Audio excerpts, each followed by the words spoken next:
السلام عليكم ورحمة الله وبركاته. أعوذ بالله من الشيطان الرجيم. بسم الله الرحمن الرحيم.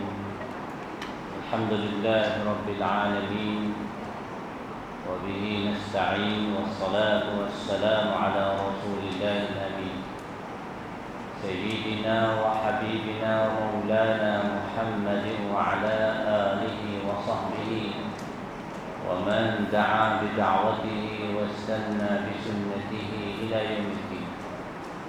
سبحانك لا علم لنا إلا ما علمتنا إنك أنت العليم الحكيم، ولا حول ولا قوة إلا بالله العلي العظيم. أما بعد. Terima kasih kepada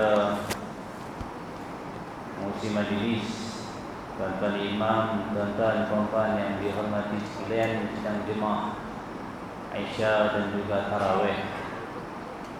Alhamdulillah, pertama kalinya kita panjatkan setinggi-tinggi kesyukuran kepada Allah Subhanahu wa taala pada malam ini dapat sama-sama lagi hadir ke rumah Allah Azza wa Jalla untuk menunaikan ketaatan kepada Allah Subhanahu wa taala di tempat yang mulia di atas muka bumi ini, dan juga pada bulan yang mulia, dan seterusnya kita berada dalam 10 akhir di antara 10 akhir yang mulia ini.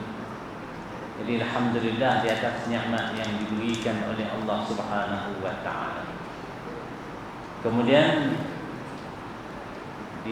selepas kita menunaikan 4 rakaat tarawih, maka kita berhenti sebentar untuk kita mengisi perkara-perkara yang boleh memberi manfaat pada kita dunia dan juga akhirat, yaitu yang berkaitan dengan tadabbur ayatillah, berkenaan dengan kita nak mengambil pengajaran, kefahaman daripada ayat-ayat Allah Subhanahu wa taala, yaitu dalam surah Al-Kahfi seperti mana yang telah dijadualkan. Jadi semalam sampai ayat ke-26, pada malam ini kita akan sambung lagi ayat 27 sehingga ayat 31 insya-Allah daripada surah yang sama, suratul Al-Kahfi. Muslimin muslimat yang dihormati sekalian, Allah Subhanahu wa taala mulakan ayat yang kita akan cuba baca insya-Allah. A'udzu billahi minasyaitonir rajim. Watlu ma uhiya ilaika min kitabi rabbik la mubaddila likalimatihi wa lan tajida min dunihi multahada. Allah Subhanahu wa taala arahkan siapa? Arahkan Nabi sallallahu alaihi wasallam dengan arahan membaca, yakni bacalah apa yang diwahyukan kepada kamu wahai Muhammad. Tuan-tuan, puan-puan, sidang jemaah yang dihormati sekalian, arahan Allah kepada Nabi maknanya arahan Allah juga kepada setiap di kalangan kita. Yakni antara perkara yang boleh, perkara utama yang boleh kita mendapat kefahaman hidayah, kefahaman din Allah SWT dengan membaca. Baca apa? Apa yang diwahyukan kepada Nabi SAW, yakni Al-Quran Karim. Lagi, adakah Al-Quran semata-mata yang perlu dibaca? Bahkan difahami juga daripada ayat ini adalah Al-Wahyi, daripada hadis Nabi sallallahu alaihi wasallam. Wa ma yantiqu 'anil hawa in huwa illa wahyun yuha. Dan sesungguhnya Nabi SAW tak bercakap mengikut hawa nafsu, melainkan apa yang telah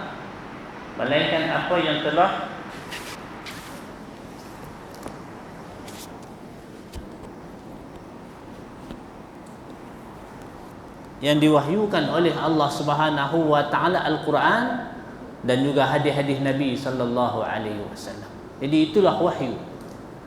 Al-Quran dan juga hadis-hadis Nabi sallallahu alaihi wasallam. Jadi Allah kata apa? Wahai Muhammad, baca wahyu itu. Di dalam penafsiran ayat Allah Ta'ala Dia ada dua makna. Penafsiran ulama, tafsir, mufassir. Yatlu merujuk kepada dua perkara. Yang pertama, membaca. Kita baca ayat Quran, kita baca hadis-hadis Nabi, mengambil kefahaman daripada ayat-ayat Allah Ta'ala. Yang keduanya adalah baca juga memberi arti ittabi'. Kita mengikut apa yang diperintahkan oleh Allah Subhanahu wa Ta'ala. Peringkat kita ini, ikutlah apa yang ditetapkan oleh Allah, ditetapkan oleh Nabi sallallahu alaihi wasallam. Ibnu Qayyim Al-Jauziyah rahimahullah menjelaskan yang kata tilawah ini bukan sekadar, ini pandangan Ibnu Qayyim, maknanya membaca itu bukan sekadar membaca, bahkan membaca itu adalah ittabi', ikut apa yang diperintahkan, amal apa yang disarankan oleh Allah Subhanahu wa Ta'ala dan juga Nabi sallallahu alaihi wasallam. Jadi Allah Subhanahu wa Ta'ala suruh baca, sama ada baca ataupun ikut ayat Allah Subhanahu wa Ta'ala. Yang ayat Allah Subhanahu wa Ta'ala ini sebenarnya la mubaddila li kalimatih. Sesungguhnya ayat Allah ni tidak ada yang boleh ubah. Tidak ada yang boleh ubah dengan benda yang batil, ganti, tukar ganti. Letakkan ayat Allah tepi, ambil yang lain. Tidak boleh buat macam tu. Al-Quran Karim adalah kitab Allah yang Allah jaga, yang Allah pelihara daripada perkara-perkara yang batil. Difahami daripada ayat ini juga kita tak boleh buat, sama ada kita kata ta'til ayat Allah Subhanahu wa Ta'ala, tahrif, menyelewengkan ayat Allah Subhanahu wa Ta'ala. Perkara ini tidak dibenarkan oleh Allah Ta'ala. Walaupun usaha manusia jahat ini, tuan-tuan dan puan-puan, dia cuba juga untuk menyesat, untuk menyelewengkan ayat Allah Subhanahu wa Ta'ala. Tapi inilah janji Allah Ta'ala, sesungguhnya kamilah yang turunkan Al-Quran, kamilah yang menjaga, lahafizun, ayat Allah Subhanahu wa Ta'ala. Walan tajida min dunihi multahada. Siapa-siapa saja yang usaha menidakkan, maknanya dia usaha juga untuk melakukan perkara-perkara yang tidak baik. Ingatlah Allah Subhanahu wa Ta'ala kata, kamu tidak akan dapat cari tempat yang boleh menyelamatkan kamu daripada azab Allah Subhanahu wa Ta'ala. Maknanya siapa yang usaha juga nak buat sesuatu yang tak baik kepada Al-Quran, Allah kata apa? Kamu tidak akan dapat cari perlindungan daripada Allah Ta'ala. Kamu tidak akan berjaya. Inilah kitab yang kita terutamanya dalam bulan Ramadan ini ditunjukkan oleh Nabi supaya baca. Dan yang lebih baik adalah ittabi', kita ikut apa sahaja yang diarah ataupun diperintahkan Allah Subhanahu wa Ta'ala.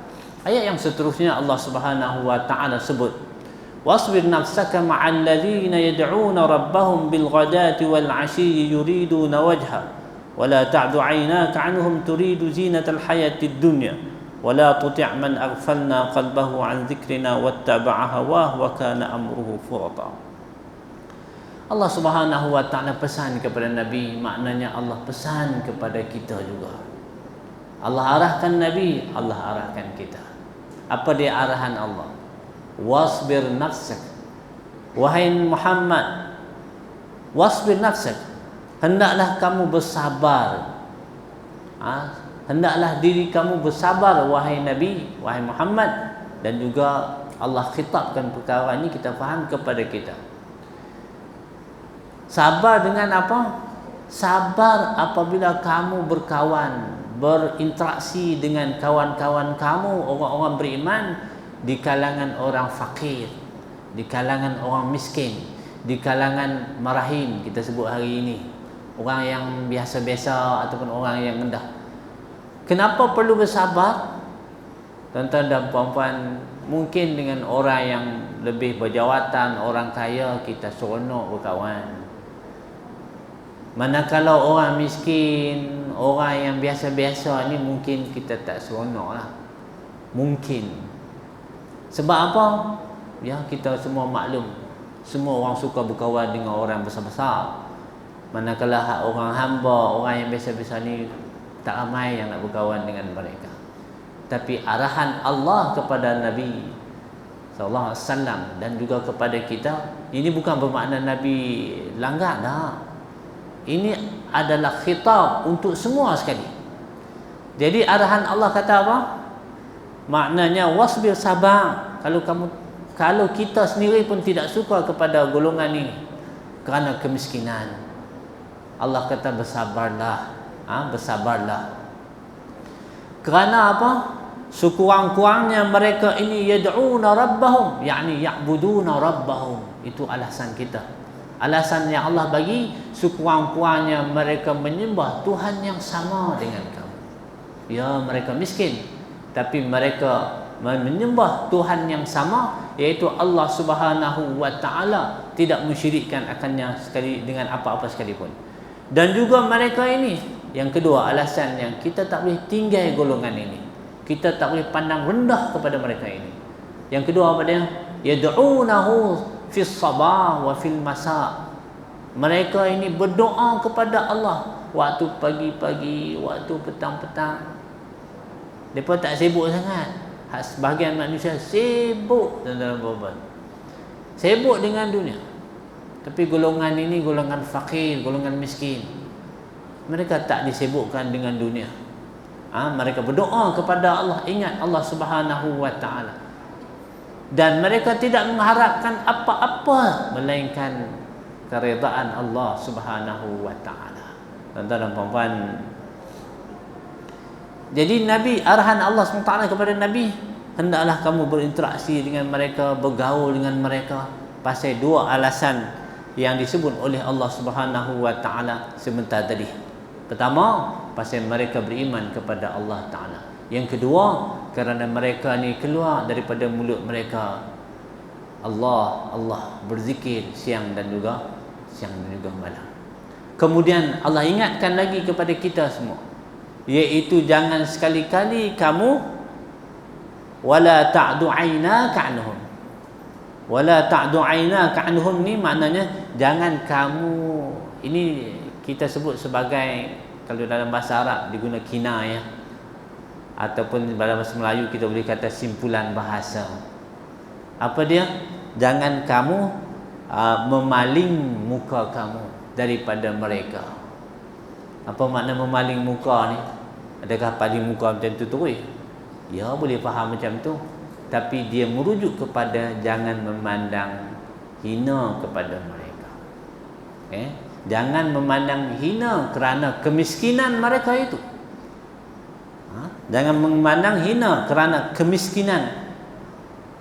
Sebab ada sebahagian manusia ini dia nak kepada perhiasan dunia. Bila nak kepada dunia, maka hak jenis golongan ini mereka tak pandang. Kita berbeza, tuan-tuan dan puan-puan, sebab kita neraca kita berbeza. Ini Allah pesan kepada kita. Ramai orang yang pandang ambil dunia, tinggalkan golongan ini. Tinggalkan golongan ini. Dalam bulan Ramadan bulan Ramadan dia, untuk beberapa ketika ya, untuk waktu makan buka puasa ra'i, itu pun ra'i duduk atas sila. Hak orang yang buat itu duduk atas kursi hebat, tuan-tuan dan puan-puan. Ini perkara-perkara yang perlu dilihat kembali, sebab Allah SWT tak bagi buat macam tu. Wala tuti' man aghfalna. Pada masa yang sama Allah ingatkan kita, jangan kamu mentaati, tunduk kepada orang yang lalai hati dia daripada mengingati Allah Subhanahu Wa Taala, orang yang ikut hawa nafsunya. Kerana semua ini, siapa yang lalai daripada ingat Allah, siapa yang ikut nafsu dia, maka Allah kata apa? Wa kana amruhu furata. Segala urusannya itu dia akan hilang dan tidak memberi faedah kepada dia. Halaka ni maknanya celaka lah, kalau bahasa kasar ni celaka. Orang yang pandang rendah kepada golongan ini, kemudian dia angkat golongan ataupun berkawan dengan golongan yang kaya raya, golongan sekarang ni dia panggil golongan kayangan. Nak kawan kayangan tak apalah, tapi jangan hina golongan yang Allah Subhanahu Wa Taala sebut sebentar tadi, tuan-tuan dan puan-puan.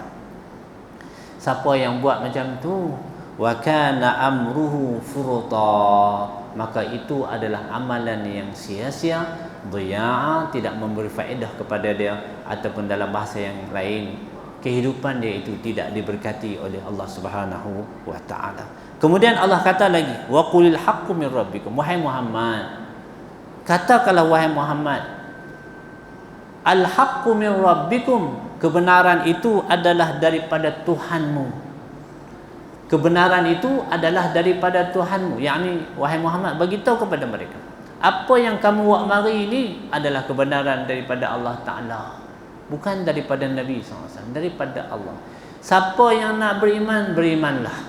Siapa yang tak mau beriman, maka tunggulah. Mana siapa yang beriman kepada Allah, membenarkan, beramal dengan apa yang didatangkan oleh Nabi SAW, maka perbuatan itu adalah perbuatan yang terbaik.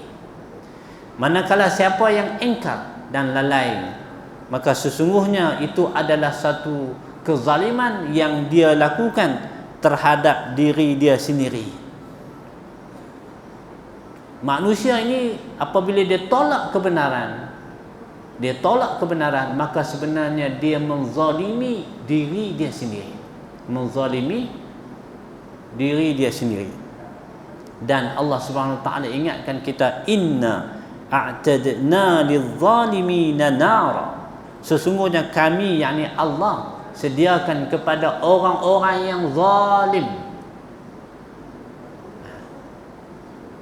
Allah Subhanahu wa taala sediakan kepada orang zalim api neraka yang meliputi daripada segenap penjuru, membakar diri dia, diri orang yang zalim itu, membakar diri dia, membakar diri orang yang zalim.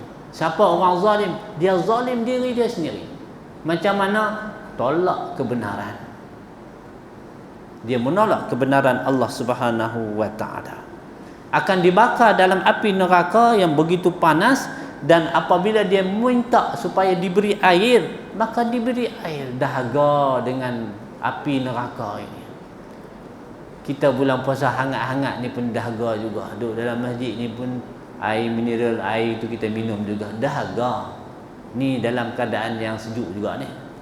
Bagaimana dalam neraka Allah Subhanahu wa taala? Bila minta air, yurasun, mereka diberi air, tetapi airnya itu kalmuhli yashwil hujuh, seperti mana air yang mendidih, seperti mana tembaga yang mendidih itu, yang bila saja minum maka yashwil hujuh, membakar wajah-wajah mereka. Ini balasan Allah Subhanahu wa taala. Dan Allah kata wa bi'sasyarab, maka sesungguhnya minuman yang sebegitu adalah seburuk-buruk minuman, dan tempat yang maknanya wasa'at murtafaqa, tempat yang paling buruk untuk didiami. Muslimin muslimat yang dihormati sekalian, seterusnya Allah Subhanahu wa taala ingatkan kita, di samping Allah cerita balasan kepada golongan yang ketegar, degil, tak mau terima kebenaran walaupun sudah nyata kebenaran itu. Itulah balasan mereka. Dan satu golongan lagi, innal ladzina amanu wa 'amilus shalihat, sesungguhnya golongan orang-orang yang beriman. Allah kata apa? Inna la nudhi'u ajra man ahsana amala, sesungguhnya kami, kata Allah SWT, tidak akan sekali-kali mensia-siakan ganjaran mereka. Orang beriman, syarat dia orang beriman. Dan wa'amilus salihat, orang yang beramal saleh.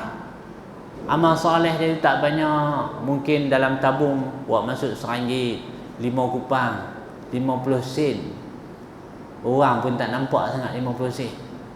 Tapi oleh kerana amalan itu amalan yang saleh, lahir daripada hati yang ikhlas, iman kepada Allah Ta'ala, Allah kata inna la nudhi', kami tidak akan sia-siakan amalan dia, tidak mensia-siakan amalan kebaikan yang dia lakukan itu. Kecil besar Allah tak kira. Yang Allah nak tengok adalah keikhlasan yang kita bagi untuk menegakkan din Allah Subhanahu Wa Taala. Ayat yang terakhir, ulaika lahum jannatu adn. Mereka ini, siapa mereka ini? Al-iman, orang beriman, orang yang beramal saleh.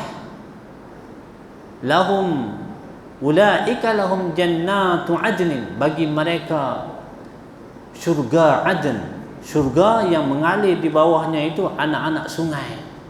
Ini gambaran dalam syurga Allah Subhanahu wa Ta'ala. Walaupun kita dicerita macam kebun kita ke, kebun rian kan, kebun apa ke, itu mungkin Allah sekadar nak bagi gambaran, nak menunjukkan kecantikan taman itu sendiri.